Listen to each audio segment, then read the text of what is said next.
Hello friends, आज हम बात करेंगे टेरिडोफाइट्स की। बिल्कुल नया ग्रुप है टेरिडोफाइट्स।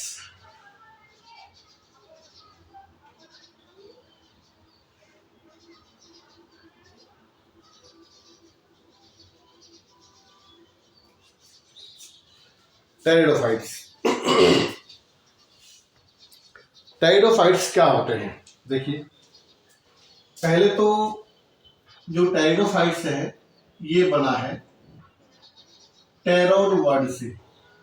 टेरोन, तो टेरोन का मतलब होता है फीडर।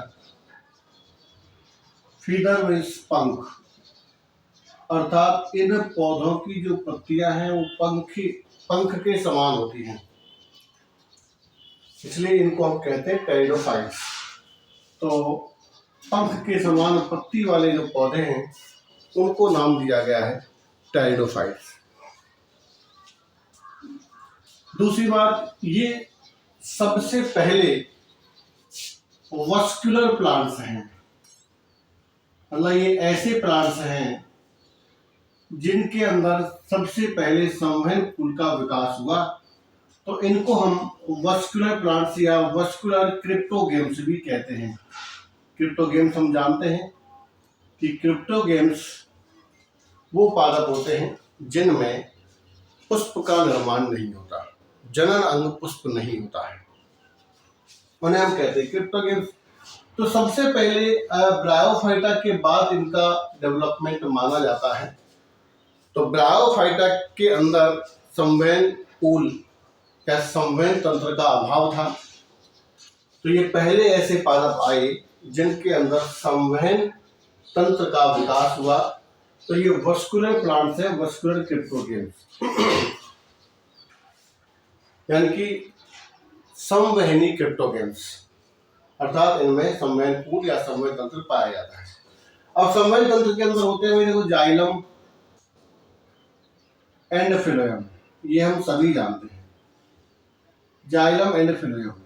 तो जाइलम जो है वो 4 तत्वों से बना होता है, ट्रेकिड्स वाहिनिकाएं, वेसल्स वाहिकाएं, जाइलम मर्दूतक एंड जाइलम रेसे।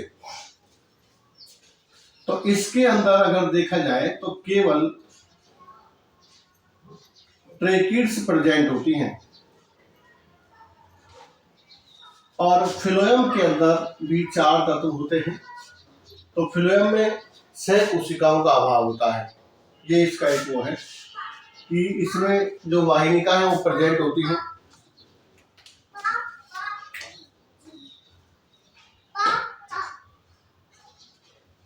वाहिनिकाएं प्रेजेंट होती हैं और जो वाहिका हैं वेसल्स एब्सेंट होती हैं।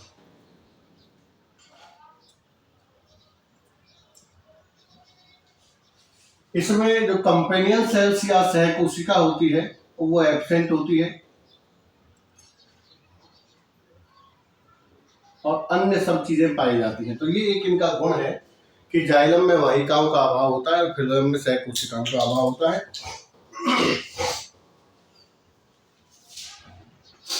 तो ट्रेकिड्स की उपस्थिति के कारण इनको हम एंजियोस्पर्म एंड जिम्नोस्पर्म के साथ एक वर्ग जिसको हम कहते हैं ट्रेकियोफाइटा के अंतर्गत रखते हैं। ट्रेकियोफाइटा, ट्रेकिड्स की उपस्थिति के कारण हम इन्हें ट्रेकियोफाइटा के अंतर्गत रखते हैं। इसमें लगभग 10,000 जातियां होती हैं। सबसे पहले इनका जो विकास है वो पेलियोजोइक एरा या पेलियोजोइक महाकल्प में माना जाता है।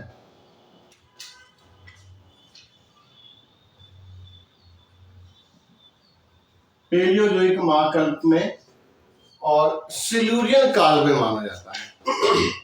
ये भी है, सिल्यूरियन जो पीरियड था उसके अंदर इनका उद्भव माना जाता है और डिवोनियन काल में ये सबसे अधिक थे। डिवोनियन जो पीरियड है वो इसमें इसके अंदर ये सबसे ज्यादा पाए जाते थे। तो पेलियोजोइक महाकल्प को हम टेरिडोफाइट्स का काल भी कहते हैं। एज का era of pteridophytes, era of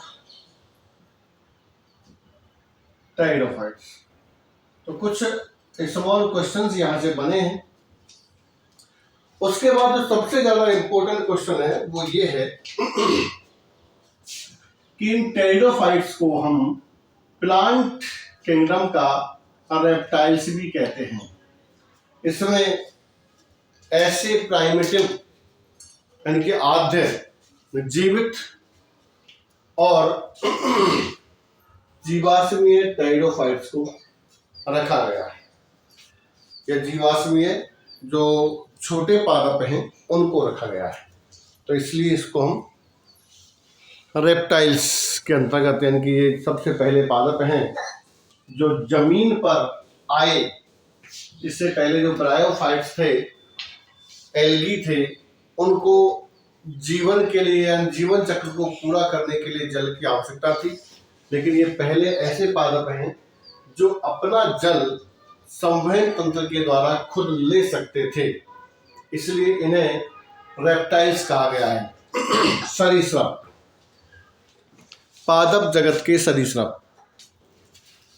तो ये डिवोनियन काल के अंदर सबसे ज्यादा पाए जाते थे। तो इनको हम पादप जगत का रेप्टाइल्स कहते हैं। तो कुछ इंपोर्टेंट क्वेश्चन, जैसे पादप जगत के रेप्टाइल्स किन्हें माना जाता है, तो एग्जाम आंसर है टेरिडोफाइट्स। इन्हें फीदर लाइक जो पत्तियां हैं वो किसकी होती है, वो इसकी होती है। सबसे पहले जो संवहन मूल है या संवहन तंत्र का जो उद्भव है वो किसके अंदर हुआ, तो वो टेरिडोफाइट्स के अंदर हुआ। जाइलम में वाहिकाओं का अभाव होता है, वाहिनिकाएं पाई जाती है। फिलोएम में सहकोशिका का अभाव होता है, बाकी सब पाई जाती है। ठीक है। इनको एंजियोस्पर्म जिम्नोस्पर्म के मध्य ट्रैकियोफाइटा के अंदर रखा गया है, क्योंकि इसके अंदर ट्रैकिड्स या वाहिनिकाएं पाई जाती हैं।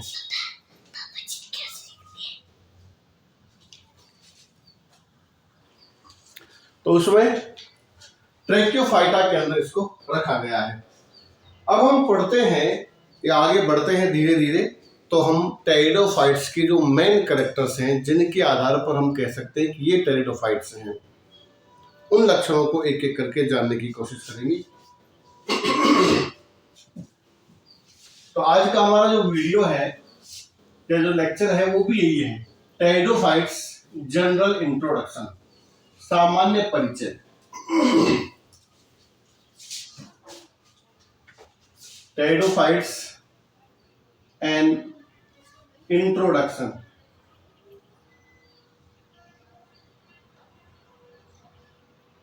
तो एक एक करके आप नोट करते जाएं। तो सबसे पहली बात तो है कि इनका जो मुख्य पादप शरीर है वो स्पोरोफाइट होता है। स्पोरोफाइट होता है जो जड़, तना और पत्ती में विभेदित होता है। ये पहले पादप हो गए जिनके अंदर जड़, तना, पत्ती पाई जाती थी। इससे पहले ब्रायोफाइट्स तक सब थैलस के रूप में थे।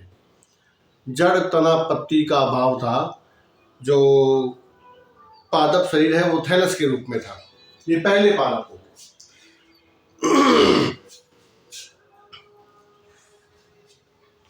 दूसरी बात कि ये अपना भोजन स्वयं बनाते थे, यानी कि न्यूट्रिशनली इंडिपेंडेंट थे, यानी कि ये किसी पर भी डिपेंड नहीं थे भोजन के लिए। ये अपना भोजन खुद बना सकते थे। और पादप वही होते हैं जो अपना भोजन खुद बनाते हैं फोटोसिंथेसिस के द्वारा।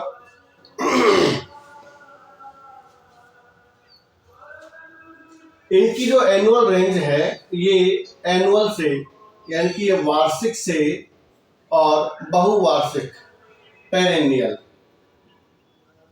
हो सकता था। इनका जो पादप सुताय था या पादप शरीर था वो एक वर्षीय से, यानी कि वार्षिक से बहुवार्षिक हो सकता था।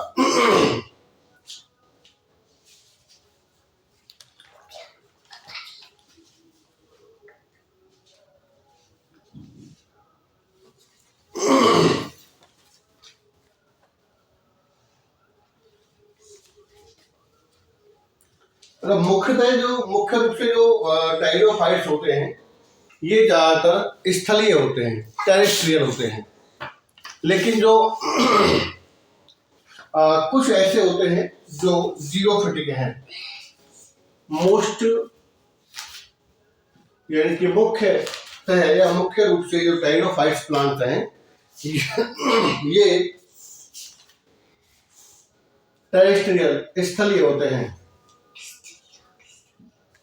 लेकिन कुछ जीरोफिटिक हैं, मरुद्भिद। तो जीरोफिटिक में आपको यहाँ पर थोड़ा एग्जाम्पल याद रखना है।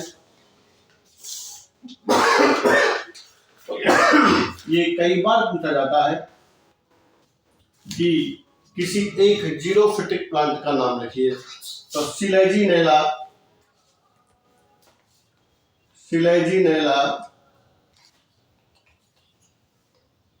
रूपेस्ट्रिस, इस जाति का नाम आपको याद रखना है। एक इक्विसिटम आर्वेंस, एक याद रखना। दो जातियां ऐसी हैं जो मर्दविद हैं, इनमें मर्दविद लक्षण पाए जाते हैं। इनमें मर्दविद लक्षण पाए जाते हैं। और भी है, एक सिलेजिनेला लाइकोपोडियम है,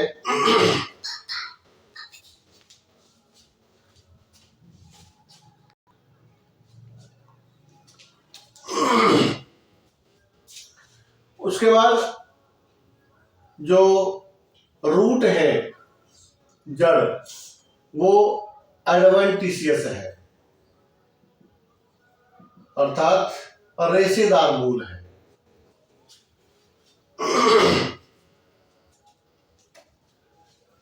स्टेम जो है वो शाकीय है, हर्बेशियस है, शाकीय तना है। शाखाएं जो पाई जाती हैं वो मोनोपोडियल हैं और डाइकोटोमस है। यानी कि शाकीय तना है, ये ब्रांचड भी होता है, शाखित भी होता है। और जो एक लाक्षी शाखन है, एक लाक्षी और द्विशाखित होता है, डाइकोटोमस, द्विशाखित। उसके बाद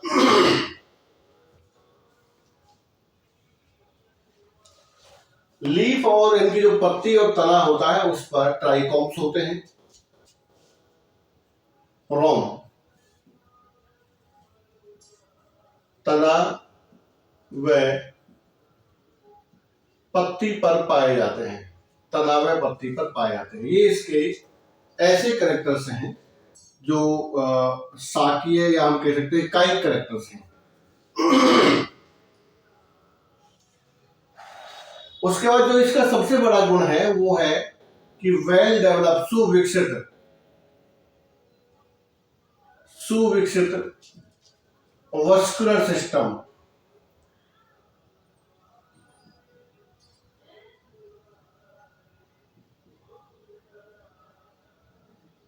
प्रेजेंट होता है। उसके बाद जो कैम्बियम है वो एब्सेंट होती है, कैम्बियम एब्सेंट होती है।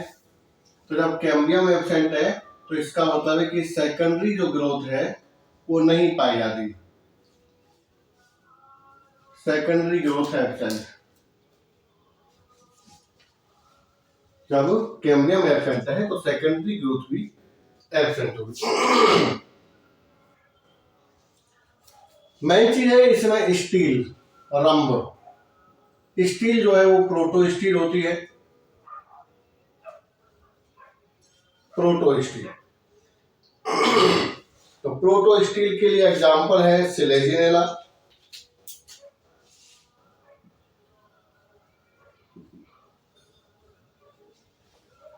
साइफोनो स्टील होती है, नावरंभ साइफोनो स्टील होती है।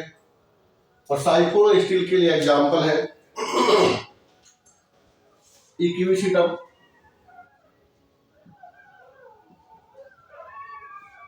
उसके बाद ये डिक्टियो स्टील होती है,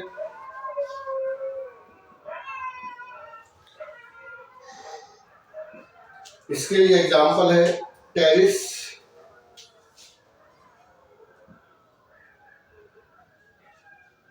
उसके बाद पॉलीसाइक्लिक,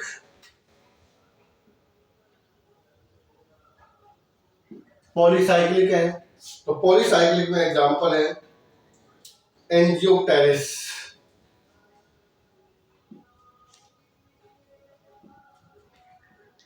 तो ये है कुछ रंभ तंत्र। और जब हम आगे मैं अलग से पढ़ाऊंगा स्टीरर सिस्टम इन टेरिडोफाइट्स, तब इनके बारे में डिटेल से जानेंगे कि ये प्रोटो स्टील क्या होता है, साइफोन स्टील क्या होता है, डेक्टिव स्टील क्या होता है, पॉलीसाइक्लिक स्टील क्या होता है। ये कुछ एग्जांपल्स हैं, वो आपको याद करने हैं।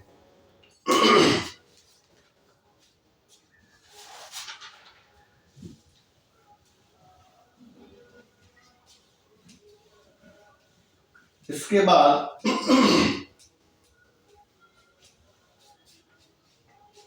जाइलम में आ जाए हम। तो देखो जाइलम के बारे में हम पहले जिक्र कर चुके हैं कि जाइलम के अंदर वाहिका एब्सेंट होती है, बाकी सब पाए जाते हैं। फिलोएम के अंदर भी सहकोशिका अनुपस्थित होती है। तो ये एक मेन कैरेक्टर है कि जाइलम में वाहिकाओं का और फिलोएम में सहकोशिकाओं का अभाव होता है। उसके बाद फोटोसिंथेसिस जो है वो पत्तियों के अंदर पाए जाने वाले सिस्टम से होता है। अब हम इसके कुछ रिप्रोडक्शन के जो कैरेक्टर्स हैं उनको, अब तक तो हमने जो लक्षण पढ़े थे सब वेजिटेटिव कैरेक्टर्स हैं, अब जो हम पढ़ने वाले हैं वो सब रिप्रोडक्शन के कैरेक्टर हैं। तो reproduction is the most important part of every chapter in botany. Reproduction कहें या हम उसका जीवन चक्र कहें, अगर ये समझ में आ गया तो फिर पढ़ने के लिए कुछ रह नहीं जाता है। दिमाग में अगर एक बार आपकी रिप्रोडक्शन या अल्टरनेशन ऑफ जनरेशन या लैंगिक जनन बैठ गया या जीवन चक्र बैठ गया तो फिर उसके बाद पढ़ना बहुत आसान हो जाता है। तो सबसे पहली बात तो ये है कि इनमें जो रिप्रोडक्शन है वो बाई स्पोर्स होता है, यानी कि बीजाणुओं द्वारा होता है। सबसे मेन इंपॉर्टेंट बात यह है। इसमें जनन दो प्रकार से हो सकता है, बाई वेजिटेटिव पार्ट्स यानी कि कायिक जनन या वर्धी जनन, और दूसरा होता है सेक्सुअल रिप्रोडक्शन या जनन बीजाणुओं द्वारा। ठीक है, तो इसमें जनन बीजाणु द्वारा होता है। अब बीजाणु जो है वो अलग अलग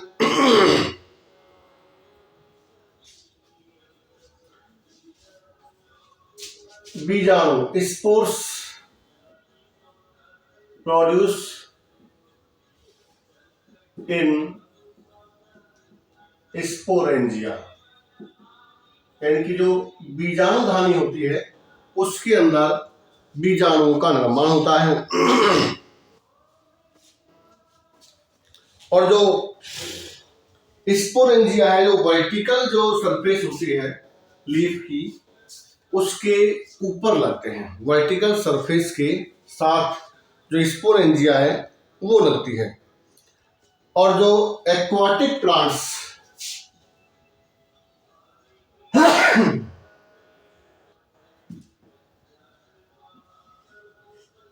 एक्वाटिक प्लांट्स जैसे मार्सिलिया, तो मार्सिलिया में जो बीजाणुधानी है वो एक अलग से ही संरचना जिसको हम कहते हैं स्पोरोकार्प के अंदर होती है। स्पोरोकार्प के अंदर पाई जाती है, स्पोरोकार्प में पाई जाती है। तो स्पोरोकार्प के अंदर ये बीजाणुधानियां जो होती है इनको हम सोराई, अकेली है तो सोरस कहते हैं, और अगर एक से ज्यादा है तो हम सोराई कहते हैं। ये पाई जाती है।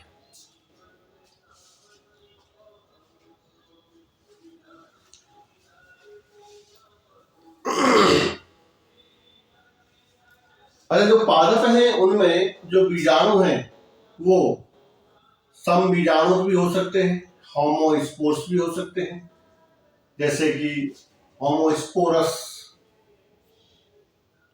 जैसे एग्जाम्पल के लिए मैं कहूं, एक समान तो साइलोटम और इक्विसिटम, इनके अंदर पाए जाते हैं संबीजाणु, और हेट्रोस्पोरस भी हो सकते हैं। इस वजह से सिलेजिनेला और मार्सिलिया, सिलेजिनेला मार्सिलिया, ये आपको थोड़ा यहाँ पर ध्यान रखना है। कभी कभी एग्जाम में आता है कि किन्हीं एक या दो समबीजाणु जाति या फिर निम्न में से कौन सी समबीजाणु जाति है और कौन सी विषम बीजाणु जाति है, तो उसके लिए आपको ये है कि भाई साइलोटम इक्विसिटम समबीजाणु के हैं और सिलेजिनेला मार्सिलिया विषम बीजाणु के हैं।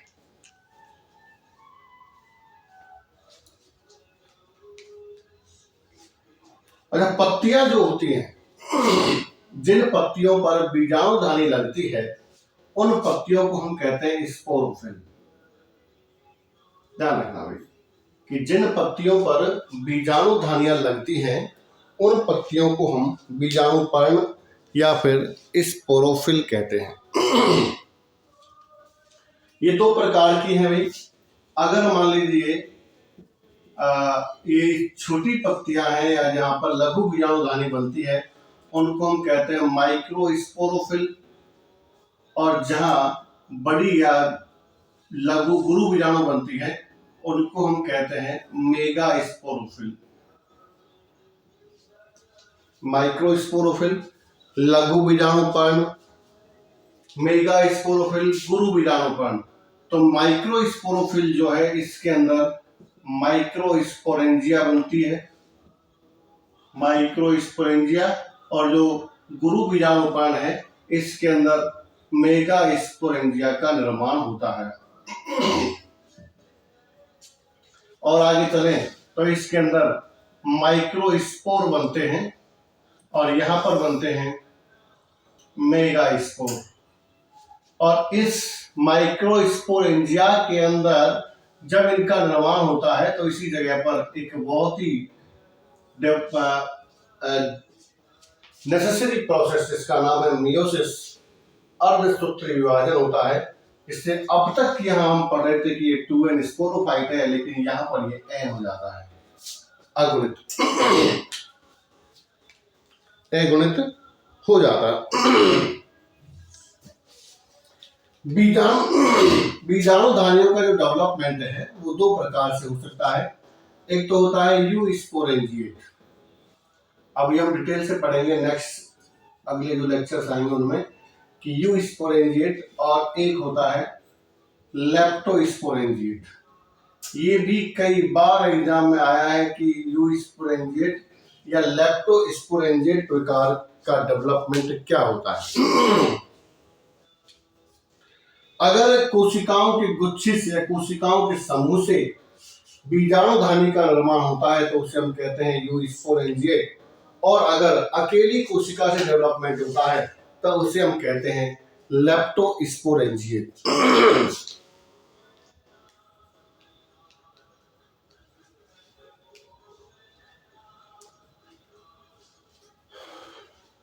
अब जो होमोस्पोर्स जातियां होती हैं, जिसको हम कहते हैं ये ना होमोस्पोर्स, ये जातियां होती हैं, ज्यादातर ये मोनोइसियस होती हैं, एक लिंगाश्रयी होती हैं, और जो हेट्रोस्पोरस है, ये द्विलिंगाश्रयी भी हो सकती हैं। अब बात है कि आगे चले हम तो जो माइक्रोस्पोर है, स्पोर्स यानी कि जो बीजाणु हैं, ये जर्मिनेशन के बाद अंकुरित होकर, बीजाणु अंकुरित होकर क्या देते हैं, गेमिटोफाइट। गैमेटोफाइट, ये एन हो गया। और गैमेटोफाइट जो है, इसमें जड़ तना पत्ती का अभाव होता है, तो ये कहलाता है प्रोथैलस। ये जाने, इनमें जो स्पोरोफाइट होता है, वो होता है 2n, जड़ तना पत्ती से बना, और जो गैमेटोफाइट है वो होता है प्रोथैलस, जिसमें जड़ तना पत्ती का अभाव होता है। और मोस्टली अगर देखा जाए तो ये इसी के ऊपर पाया जाता है, डिपेंडेंट होता है। जो गुरु बीजाणुधानी है उसके अंदर ही।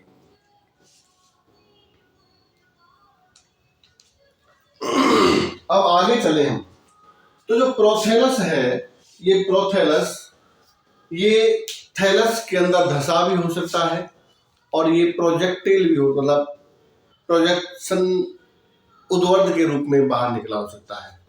प्रोजेक्टाइल से भी हो सकता है, या धसा होता है या फिर बाहर निकला होता है। तो होता किसके ऊपर है? स्पोरोफाइट पर ही होता है। यानी कि जो गैमेटोफाइट है वो भोजन के लिए या आश्रय के लिए डिपेंडेंट होता है किस पर? ये जो अपना है स्पोरोफाइट, उसके ऊपर। तो प्रोथैलस के ऊपर जो सेक्स ऑर्गेन्स हैं, यानी कि जो पुंदानी, antheridium and archegonia, antheridium and archegonia, जिनको हम कहते हैं पुंदानी, एंथ्रीडियम मतलब पुंदानी, आर्किगोनिया मतलब स्त्रीधानी का निर्माण होता है। स्त्रीधानी, इनका निर्माण होता है। तो पुंदानी में आपको पता है भाई, यहाँ पर एंथोजोइड्स या पुंगनू बनते हैं और पुंगनू संख्या में ज्यादा बनते हैं। पुंगनू संख्या में ज्यादा बनते हैं और ये जो पुंगनू होते हैं ये एक बंधे आवरण से घिरे होते हैं। स्ट्राइल आवरण, बंधे आवरण से घिरे होते हैं। दूसरा जो स्त्रीधानी है, ये मादा युग्मकोद्भिद या जो क्या बोलते हैं इसको, जो अपना गुरु बीजाणु पर्ण है या गुरु बीजाणु जो मादा युग्मकोद्भिद है उसके ऊपर लगती है। स्त्रीधानी के अंदर दो चीजें होती हैं, एक होती है वेंटर जिसको हम कहते हैं अंडधा, और एक होती है गर्दन जिसको हम कहते हैं गिरीवा, नेक, वेंटर एंड नेक। ठीक है, उसमें डिवाइड होती है। तो गिरीवा के अंदर 2 कोशिकाएं, 4 कोशिका हो सकती है। जो वेंटर है उसमें अंड कोशिका होती है। निषेचन के लिए जल आवश्यक होता है। जल के द्वारा ये पुंगनू गिरीवा तक आते हैं, इनकी स्त्रीधानी की जो गिरीवा है वहां तक आते हैं। और फिर जो स्त्रीधानी की गिरीवा है उसके अंदर गिरीवा कैनाल सेल्स होती हैं, अभी हम आगे देखेंगे। तो वो गिरीवा कैनाल सेल्स के टूटने से एक रास्ता बन जाता है अंड कोशिका तक सीधा, जिससे जो पुंगनू है वो सीधा स्त्रीधानी तक पहुंच जाता है और यहाँ पर निषेचन की क्रिया हो जाती है। उसके बाद जब निषेचन हो जाता है तो फिर आफ्टर निषेचन जाइगोट का निर्माण होता है। आफ्टर निषेचन जाइगोट का निर्माण होता है। अच्छा, जाइगोट का जो डेवलपमेंट है भ्रूण का, जाइगोट से जो युग्मनज का डेवलपमेंट होता है, तो इसमें वो भ्रूण नहीं पाया जाता, मतलब बहुत ही रेयर केस में क्या मतलब हम कह सकते हैं भ्रूण पाया ही नहीं जाता है। डायरेक्ट इससे कोई स्पोरोफाइट बनेगा। स्पष्ट पीढ़ी एकांतरण पाया जाता है। स्पष्ट पीढ़ी एकांतरण पाया जाता है। ये बात यहाँ पर आपको ध्यान रखनी है कि इसमें जो 2n अवस्था और n अवस्था जो है वो एक के बाद एक क्रम में आती है। तो स्पष्ट पीढ़ी एकांतरण यहाँ पर पाया जाता है।